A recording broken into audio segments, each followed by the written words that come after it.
ಅಡುಗೆ ರೆಡಿಯಾಗಿದೆ. ಆಮೇಲೆ ನಮ್ಮ ಅತ್ತೆ ಊಟ ಕೊಟ್ಟರಾಯಿತು. ಫಸ್ಟು ಎರಡು ರೀಲ್ಸ್ ಮಾಡ್ಕೊಳ್ಳೋಣ. ಅಡುಗೆ ಮನೇಲಿ ರೀಲ್ಸ್ ಮಾಡಿದ್ರೆ ಚೆನ್ನಾಗಿರಲ್ಲ. ಈಚೆ ಹೋಗಿ ಮಾಡೋಣ.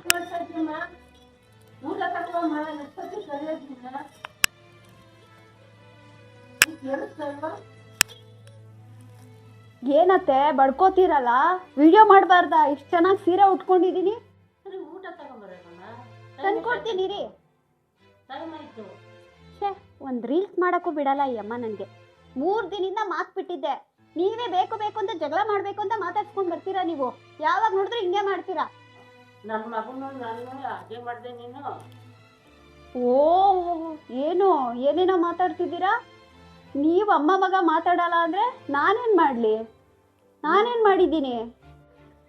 ನಿಮಗೆ ನಾನು ರೀಲ್ಸ್ ಮಾಡೋದು, ನಾನು ಚೆನ್ನಾಗಿ ರೆಡಿಯಾಗಿರೋದು ಇದು ಆಗೋದೇ ಇಲ್ಲ. ಅದೇ ನಿಮ್ಮ ಮಗಳು ಚೆನ್ನಾಗಿ ಸೀರೆ ಉಟ್ಕೊಂಡು ರೀಲ್ಸ್ ಮಾಡಿದ್ರೆ